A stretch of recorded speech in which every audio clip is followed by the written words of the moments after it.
अस्सलाम वालेकुम स्टूडेंट्स। तो आज की वीडियो में हम सेल बायोलॉजी बायो 5105 सब्जेक्ट पढ़ेंगे। ठीक है, अब मैं आपको पहले बताते चलूँ, इनके हैंडआउट्स वैसे प्रॉपर अवेलेबल नहीं है, ये लेक्चर नोट्स हैं। ठीक है, बाकी इसकी जो स्लाइड्स होती हैं पीपीटी उससे स्टडी की जाती है, तो वो आप अपने एलएमएस से डाउनलोड कर सकते हैं, वरना अवेलेबल होगी तो मैं डिस्क्रिप्शन में उसको भी लिंक कर दूँगी, आप वहाँ से डाउनलोड कर लें। बाकी ये लेक्चर नोट्स इस तरह बने हैं कि इसमें सारे वो सिलेबस और वो टॉपिक्स इंक्लूडेड हैं जो आपके एग्जाम में आते हैं, वीक बाय वीक रिलीज़ होते हैं। क्वेश्चन आंसर एमसीक्यूज़ भी वही वाले हैं जो आ चुके हैं एग्ज़ाम में, आ सकते हैं एग्ज़ाम में, और उसके ही पूरे रिलेटेड। अच्छा, सबसे पहले तो ओवरव्यू देखते हैं कि introduction to cell biology. Overview लो कि सेल बायोलॉजी होता क्या है। Cell biology is the study of cell structure, function and behaviour. Cell का स्ट्रक्चर क्या होता है, कैसे होता है, फंक्शन क्या होता है और बिहेवियर क्या होता है, इसके बारे में आप स्टडी करते हो तो उस फील्ड को कहा जाता है cell biology. Often refer to as the building block of life. Cell को अक्सर कहा जाता है क्या, building block of life. Cell is the smallest unit of organism. सबसे छोटा सा जो यूनिट होता है एक ऑर्गेनिज्म का वो होता है सेल, जो कि सारे नेसेसरी फंक्शंस जो लाइफ के लिए ज़रूरी है वो एग्जीक्यूट कर सकता है। This field explores how cells interact with their environment, how they reproduce and how they specialize to perform complex tasks in multicellular organisms। यानी ये जो फील्ड है सेल बायोलॉजी की, इसमें हम देखते हैं, हम पता लगाते हैं कि सेल जो है किस तरह इंटरेक्ट कर रहा है, किस तरह चेंज हो रहा है, नहीं हो रहा है अपने एनवायरनमेंट के हिसाब से, और रिप्रोड्यूस कैसे करता है, और ये किस तरीके से जो कॉम्प्लेक्स टास्क होते हैं उसमें स्पेशलाइज कर रहा होता है, किस तरह परफॉर्म कर रहा होता है, स्पेशली मल्टी सेलुलर ऑर्गेनिजम्स में। सबसे पहले तो देखते हैं सेल थ्योरी। आप अगर प्री मेड स्टूडेंट हो तो आपने सेल थ्योरी पहले ही इंटर मैट्रिक वगैरह में पढ़ ली होगी, लेकिन उसको चलो रिवाइज करते हैं। सेल थ्योरी में आपके पास फाउंडेशन है मॉडर्न सेल बायोलॉजी की, जो 3 कोर प्रिंसिपल्स पे रिलाई करती है। अच्छा, जो न्यू स्टूडेंट्स हैं उनको ये बात मैं समझा दूँ, देखो बेटा, जितने भी ऐसे कैरेक्टरिस्टिक्स, ऐसे पॉइंट्स वाले सवाल होते हैं वो आप ज़रूर करो। ऐसी किस्म के सवाल अक्सर एग्जाम में आ जाते हैं कि 3 पॉइंट्स बता दो, 3 कैरेक्टरिस्टिक्स लिख दो, 5 लिख दो, इस टाइप के सवाल काफ़ी आते हैं, डिफरेंस बिटवीन वाले। तो ऐसी किस्म के अगर सवाल दिखें आपको तो ज़्यादा फोकस किया करो उन पर। अच्छा, तो सेल थ्योरी के 3 कोर प्रिंसिपल्स हैं, क्या क्या? All living organisms are composed of one और मोर सेल्स। हर जानदार चीज़ या तो एक से ज़्यादा सेल से बनी होती है। सेल क्या है? Is the basic structure and functional unit of life. Life का बेसिक स्ट्रक्चर और फंक्शनल यूनिट जो होता है वो है सेल। सारे सेल जो हैं वो अराइज करते हैं किससे? प्री एग्जिस्टिंग सेल से, थ्रू डिवीजन। सेल किस तरह मल्टीप्लाई होता है? थ्रू डिवीजन, यानी वो मल्टीपल होते चले जाते हैं। तो हर सेल जो है दूसरे सेल से के हिस्से से निकला है। अच्छा, अब हमारे पास दो किस्म के सेल्स होते हैं, एक होता है प्रोकैरियोटिक और एक होता है यूकैरियोटिक सेल्स।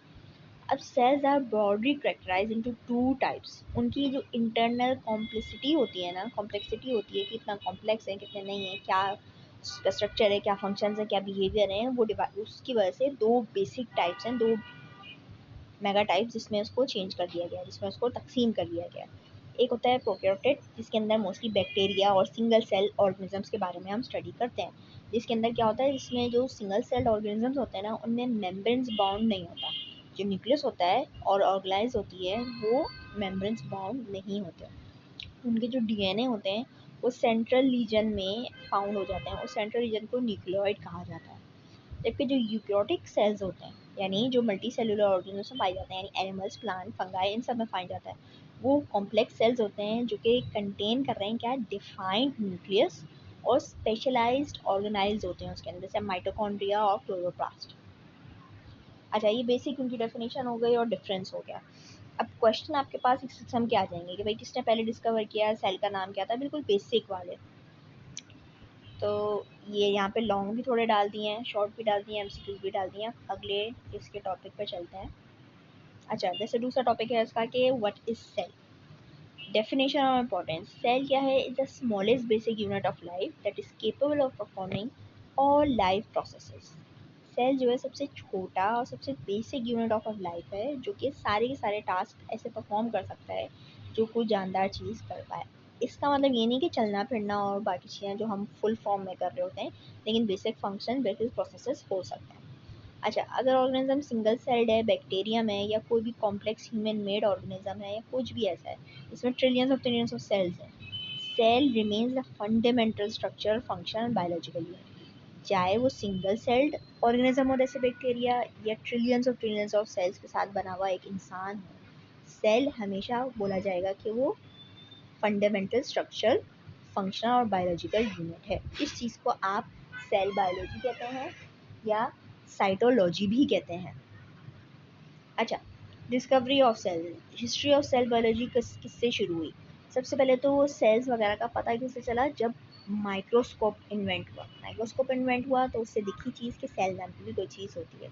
रॉबर्ट हुक ने 1665 में ऑब्जर्व किया क्रूक सेल्स को, जिसको उसने कॉइन कर दिया, कॉइन द टर्म, यानी उसने ये टर्म दे दी, यानी उसने ये नाम रख दिया। ठीक है, इस तरीके से लिखते हैं कॉइन द टर्म, मतलब बेसिक ये होता है कि नाम रख दिया, नाम रख दिया उसका सेल। क्यों? Because they reminded of small rooms, monastery sales.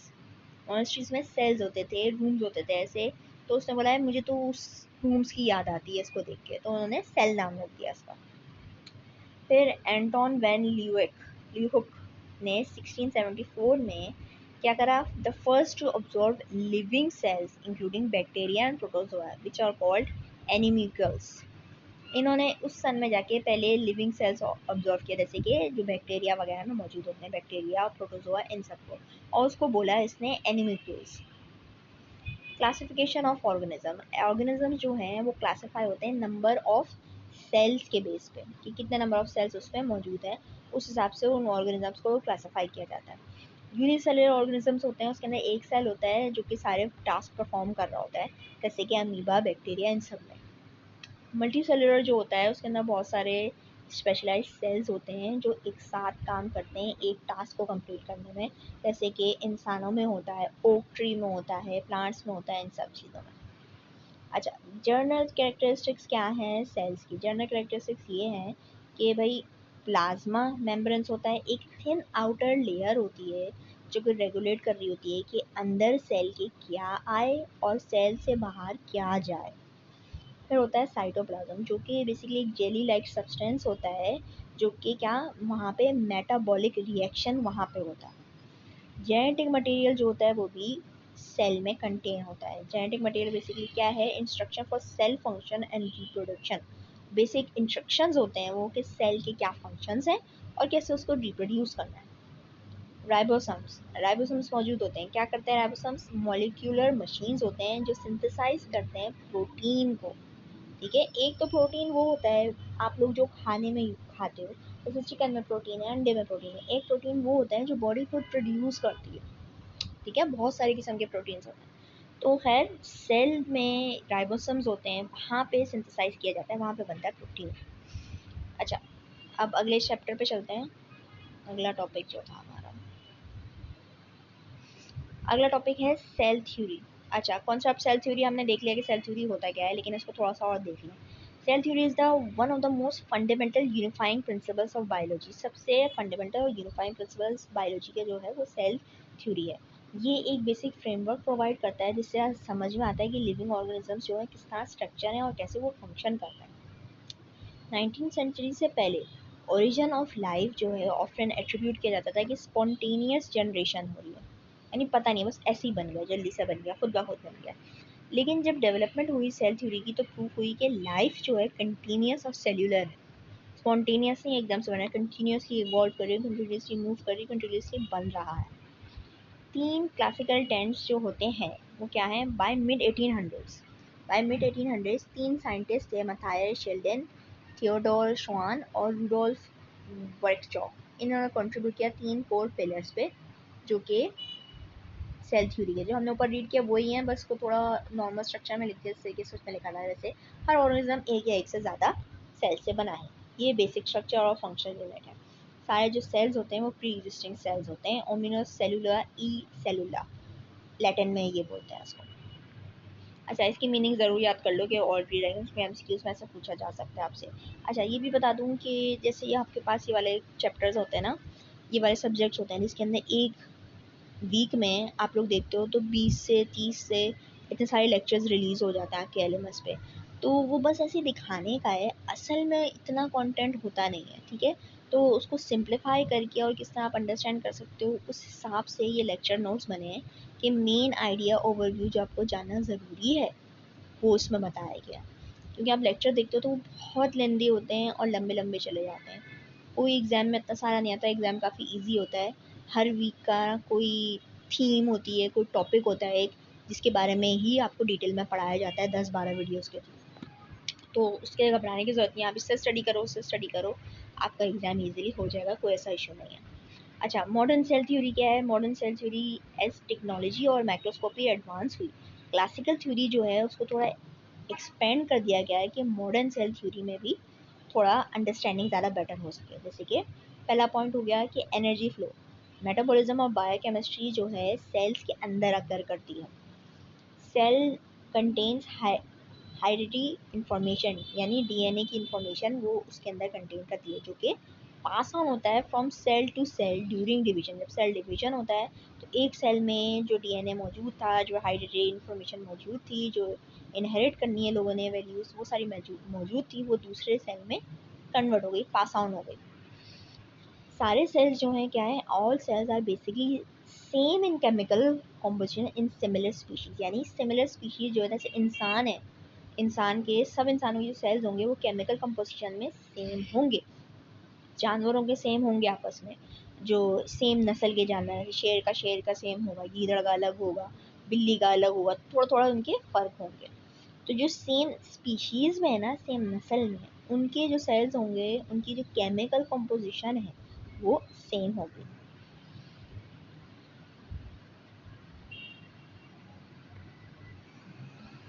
अच्छा, cell as the unit of life, unit of life का कॉन्सेप्ट इम्प्लाई ये करता है कि सेल जो है स्मॉलेस्ट एंटिटी है जो कि कैरेक्टरिस्टिक्स प्रोसेस करती है जो कि एक जानदार चीज़ के हो, जैसे कि मेटाबॉलिज्म होता है, उसमें ग्रोथ होती है, रिस्पॉन्स होता है कि स्टिमुलाई दो किसी किस्म का तो रिस्पॉन्स हो किसी स्टिमुलाई का, और रिप्रोडक्शन होती है। बेसिक जो आप डेफिनेशन पढ़ते हो ना कि किसी चीज़ को क्लासीफाई करोगे ये जिंदा है, उसमें इनमें से कोई प्रॉपर्टीज़ होनी चाहिए, metabolism, growth, response to stimuli या रिप्रोडक्शन, ये सारी प्रॉपर्टीज़ हों तो आप क्या देते हो कि ये जिंदा है। अच्छा, इस टॉपिक में हम बताएंगे कि भाई फंडामेंटल आर्किटेक्चर जो है, जो अलाउ करता है सेल को सस्टेन करना लाइफ को, क्या है, किस तरह करता है, focusing on distinction between two primary domains of cellular life. दो प्राइमरी डोमेन्स हमें पता है, प्रोक्योटेड है और यूक्योटिक है। अब प्रोक्योटिक सेल किस तरह दिखते हैं, क्या है, वो हम देखते हैं इसमें। Prokaryotic means before nucleus are simpler smaller cells जिसके अंदर मेम्ब्रेन्स बॉन्ड न्यूक्लियस नहीं होता और मेम्ब्रेन्स बॉन्ड ऑर्गेनाइज भी नहीं होते। उनके जो जेनेटिक मटेरियल है वो कहाँ पे लोकेट होता है, वो एक रीजन में लोकेट होता है जिसको कहा जाता है न्यूक्लियोइड। एग्जाम्पल में बैक्टीरिया, आर्किया, ये सारे सेल्स मौजूद हैं। की फीचर्स इसके हैं कि सेलुलर डीएनए होता है इसका, और 70S राइबोसम होता है, और ये होता है अ कॉम्प्लेक्स सेल एनवेलप। अच्छा, इसकी डायग्राम यहाँ पे बनी हुई है, इस किस्म का दिखता है। जैसे एग्जाम में डायग्राम्स नहीं आती, यानी आपने बनाना नहीं होता, आ सकती हैं, पूछा जा सकता है भाई फलां फलां पार्ट को क्या कहा था, जैसे लेबलिंग होती है ना, ऐसी पूछी जा सकती है, लेकिन बहुत रेयर होता है ऐसा। डायग्राम आप फिर भी अच्छे से समझो, बनानी नहीं होगी लेकिन, ठीक है। देखो इस तरीके से बनाया हुआ है, बता रहा है कि इसके अंदर ये जो न्यूक्लियर रीजन है जहाँ पे पॉइंट कर रहा है बीचों बीच, ये आप देख सकते हो, इस पॉइंट पे यहाँ पे डीएनए इसके स्टोर हो रहा है, डीएनए इन्फॉर्मेशन, क्रोमोसोम और डीएनए यहाँ पे बना हुआ है। कैप्सूल है, ये कैप्सूल लाइक आउटर लेयर होती है, इसके अंदर ये कवर्ड होता है, और ये वाला हिस्सा, ये जो ब्लू वाली लाइन है, ये इसकी सेल वॉल है, ठीक है। अब ये बेसिक एरिया, बेसिक किस तरह दिखता है, ये सिंगल सेल्यूलर इस तरीके से बना हुआ है यहाँ पे। अब यूकैरियोट जो होता है उसकी मीनिंग क्या होती है, ट्रू न्यूक्लियस, ये ज़्यादा थोड़ा कॉम्प्लेक्स होता है और एज़ कम्पेयर टू प्रोकैरियोटिक ये थोड़ा बड़ा होता है। ये प्रोसेस करता है कि एक मेम्ब्रेन बॉन्ड न्यूक्लियस हो जो कि हाउस करे उसका लीनियर डीएनए और वेरियस स्पेशलाइज ऑर्गेनाइज जो कि कंपेटिबलाइज कर सकें सेल्यूलर फंक्शन, कि ये फंक्शन इस वाली साइड से करना है, ये वाला फंक्शन उस वाली साइड से करना है, ये ऑर्गेनाइज ये करेगा, ये सारी बातें। अच्छा, इसमें आ जाएंगे प्रोटिस्टिक्स, फंगाई, प्लांट और एनिमल। एग्जांपल में फीचर्स का एक लीनियर डीएनए एसोसिएट वो होता है हिस्टोन्स के साथ, और 80S राइबोसम्स होते हैं इसके अंदर, और ऑर्गेनाइज होते हैं जैसे कि माइटोकॉन्ड्रिया, एंडोप्लाज्मिक रेटिकुलम। अच्छा, सेलुलर कंपार्टमेंटाइजेशन से क्या मुराद है, एक सबसे पहली बात तो एक मेजर थीम आप देख रहे हो यूनिट ऑफ लाइफ, जो कि क्या है, कंपार्टमेंटाइजेशन। इसमें होता क्या है, by using internal membranes use करके जो यूकैरियोटिक सेल्स हैं वो एक माइक्रो एनवायरनमेंट क्रिएट कर लेते हैं अपने स्पेसिफिक केमिकल रिएक्शंस के लिए। ये अलाउ कर देता है कि इनकम्पेटिबल प्रोसेसेस जैसे सिंथेसिस या डिग्रेडेशन वो अगर हो एक साथ एक ही सेल के अंदर, leading to higher efficiency and ability to grow to larger size and prokaryotic. Prokaryotic में ऐसा नहीं होता, वो खुद नहीं ऐसे प्रोड्यूस कर पाता, ये कर ले रहा है तो ये ग्रो आउट कर जाता है।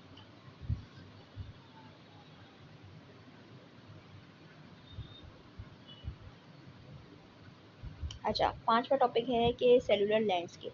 अ journey into cell explores the integrate internal geography of eukaryotic cells. Imagine करो कि जो सेल है वो एक हाई टेक फैक्ट्री है जहाँ पे हर ऑर्गेनाइज जो है एक स्पेशलाइज्ड डिपार्टमेंट है कि उसका कोई काम है, अलग अलग डिपार्टमेंट का अलग अलग काम होता है।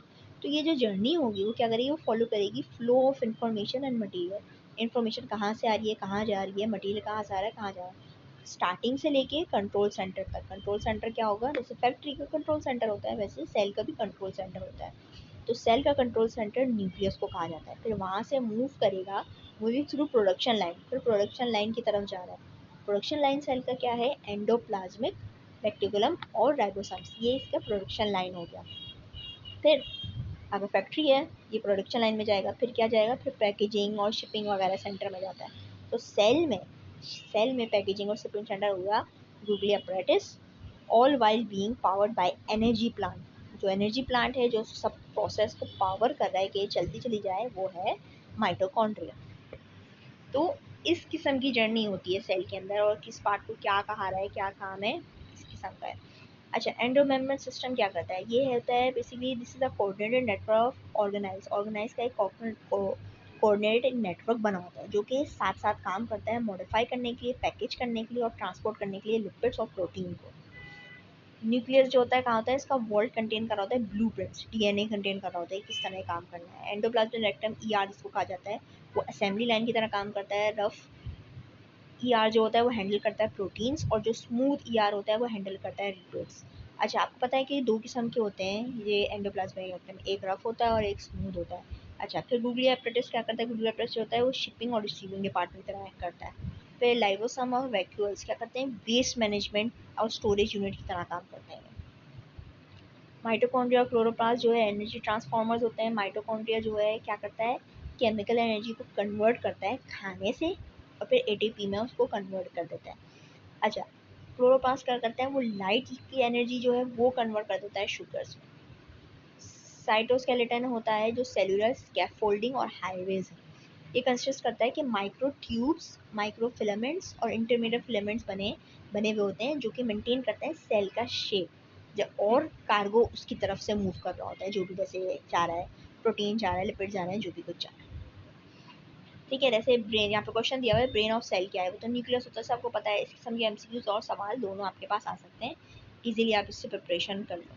देखो क्लोरोप्लास्ट इस तरीके का दिख रहा है ये इस तरीके का है क्लोरोप्लास्ट, कि यहाँ पे राइबोसोम्स हैं, इसके यहाँ डीएनए जैसे स्टोर है, गैनम स्टोर हो रहा है, स्ट्रोमा स्टोर हो रहा है, ये सारी चीज़ें। माइटोकॉन्ड्रिया ये बना हुआ इस तरीके का दिखती है डायग्राम। ठीक है।